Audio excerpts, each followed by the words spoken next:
में निकले हैं, क्या कुछ लोगों से सुनने को मिल रहा है?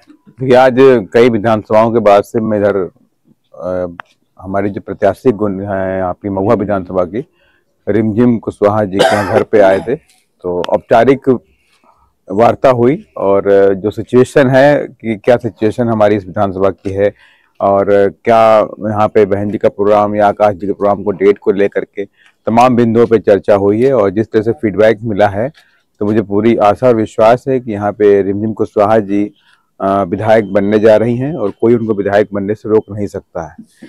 और इस बार बीएसपी कई सीटों पे, यानी कि अगर हम कहें कि बिहार के अंदर बीएसपी इतनी ताकत के साथ में चुनाव लड़ रही है कि आने वाले समय में बीएसपी के हाथों में ही सत्ता की चाबी होने वाली है।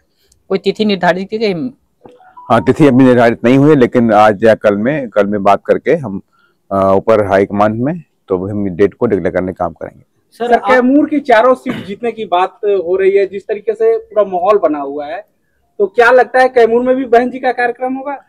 बिल्कुल होगा, कैमूर में भी प्रोग्राम हो रहा है। और कैमूर ही नहीं, हम बक्सर की 3 सीटें हैं, कैमूर की भी है, सासाराम की 5 सीटें हैं और इसके अलावा गोपालगंज की 3 सीटें हैं और आपकी यहाँ वैशाली की हमारी सीट है, मुजफ्फरपुर की 2 सीटें हैं, सीतामढ़ी की शिवहर बेलसंड है, झाझा की हमारी सीटें हैं। तमाम सीटों पर बहुजन समाज पार्टी बड़ी ताकत के साथ चुनाव लड़ रही है और त्रिकोणीय फाइट कर रही है और मुझे खास ही उम्मीद है कि इस बार बीएसपी बड़ी ताकत के साथ उभरने वाली है। सर, बिहार में कुल कितने सीटों पर इस बार चुनाव लड़ेंगे? देखिए, बीएसपी ने तो 243 सीटों पर अपने प्रत्याशी उतारे थे, लेकिन इसमें कुछ चुनाव आयोग ने कई जगहों पे धांधली हुई है और उसकी वजह से करीब काफी पर्चे 17 से 18 पर्चे खारिज किए गए हैं। और जो कि पहले चरण में 4 पर्चे खारिज हुए और सेकंड चरण में 17 पर्चे उन्होंने खारिज करने का काम किया। तो माने कि कोई सोची समझी रणनीति के तहत वहां इस तरह से काम किया गया है और ताकि बीएसपी यहाँ पे रोकी जा सके। बीएसपी को रोकने के लिए यहाँ तक कि अभी मेरे को इन्फॉर्मेशन मिली है कि बीएसपी को रोकने के लिए तमाम दूसरी पार्टी के बड़े बड़े नेता, यहाँ तक कि कई सारे लोग और जो महत्वपूर्ण पदों पर बैठे हुए हैं, वो बीएसपी के प्रत्याशियों के ऊपर जाकर के उनको धमकाने का, उनको डराने का काम कर रहे हैं ताकि बीएसपी के प्रत्याशी रास्ते से हट जाएं।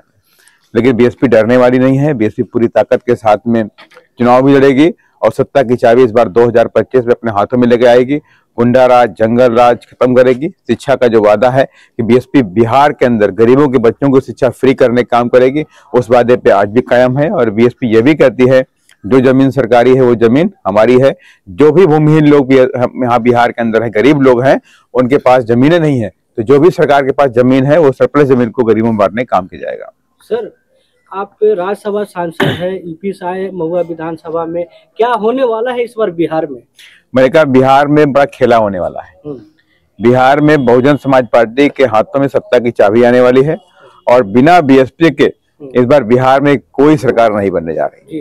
एक तरफ जो तेजस्वी जी है वो हर घर में एक रोजगार के बात कर रहे हैं, नीतीश कुमार जी बोल रहे हैं 1 करोड़ रोजगार देंगे। समाजवादी पार्टी इसको कैसे देखती है? समाजवादी पार्टी, बहुजन समाजवादी पार्टी, देखिए मैं उनसे कहना चाहता हूँ, जब ये सभी लोग पद पे बैठते हैं तो ये रोजगार की बातें भूल जाते हैं, शिक्षा की बातें भूल जाते हैं और जमीन की बातें भूल जाते हैं, ये सारी बातें भूल जाते हैं। जब इनकी पावर हट जाती है, दोबारा ऐसे पावर में आने के लिए प्रयास करते हैं, तब सारे इस तरह की जुमलेबाजी करते हैं कि हर घर में रोजगार देंगे, ये कर देंगे, वो कर देंगे, फ्री में हम 2000 रुपये महीना देंगे। लेकिन बीएसपी इस तरह के झूठे वादे पे विश्वास नहीं करती। बीएसपी हमेशा जो कहती है करने विश्वास करती है, कहने विश्वास नहीं करती है। और बीएसपी ने पूरे देश के अंदर रोल मॉडल के रूप में उत्तर प्रदेश में करके दिखाया है कि किस तरह से वहां पे दलितों को, पिछड़ों को, गरीबों को, मुस्लिमों को वहां पे उनको सामाजिक न्याय देने का काम किया, शिक्षा देने का काम किया है, रोजगार देने का काम किया है।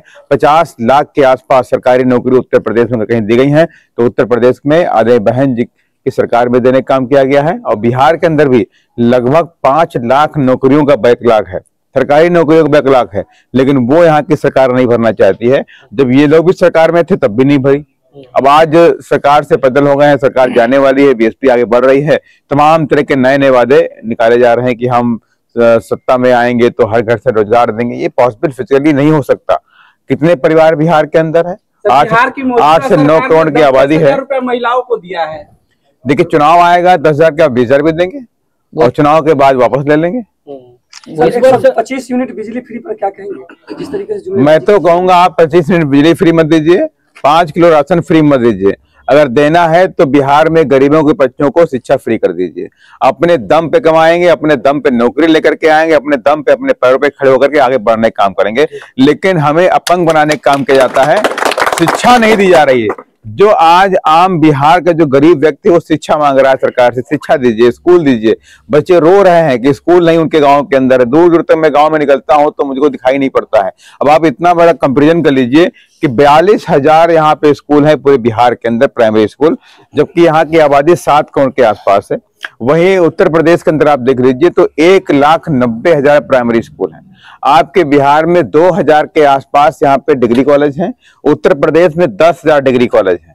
अब आप समझ लीजिए शिक्षा का स्थिति किस तरह का बिहार में बनाया जा रहा है।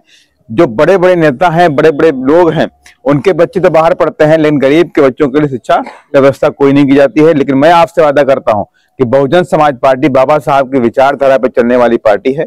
और बाबा साहब का नारा था कि शिक्षित बनो, और शिक्षित बनने के नाम पर जिस तरह से उत्तर प्रदेश में आदरणीय बहन कुमारी मायावती जी ने शिक्षा के राज द्वार खोले और शिक्षा गरीबों तक पहुंचाई और शिक्षा को फ्री करने का काम किया, और उसके लिए माता सावित्रीबाई फुले शिक्षा मदद योजना लेकर के आई, जिसमें गरीबों की बच्चियों को शिक्षा फ्री की गई, 25,000 रुपए का चेक दिया गया, साइकिल दी गई।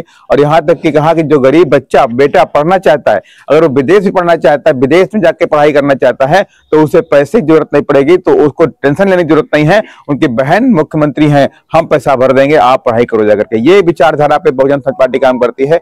फूले साहू अम्बेडकर की विचारधारा पे चलने वाली पार्टी है तो बहुजन समाज पार्टी है। और जब सत्ता में आएगी तो उन्हीं की विचारधारा पे काम करेगी और बिहार के अंदर भी विकास के नए दरवाजे, नए राह खोलने का काम करेगी। सर एक सवाल है सर, दूसरे दल वाले बोलते हैं कि बहुजन समाजवादी पार्टी की अस्तित्व खत्म हो रही है, लेकिन अभी यूपी में एक सभा हुआ, वहाँ पे लाखों की संख्या में आपके कार्यकर्ता समर्थक लोग उमड़े थे। इसको लेकर मैं इसको उनको बताना चाहता हूँ, जो लोग कहते हैं कि बीएसपी कमजोर हो गई, अस्तित्व खत्म हो गया है, तो मैं उनसे कहना चाहता हूँ कि 12-13 साल से बहुजन समाज पार्टी सत्ता में नहीं है।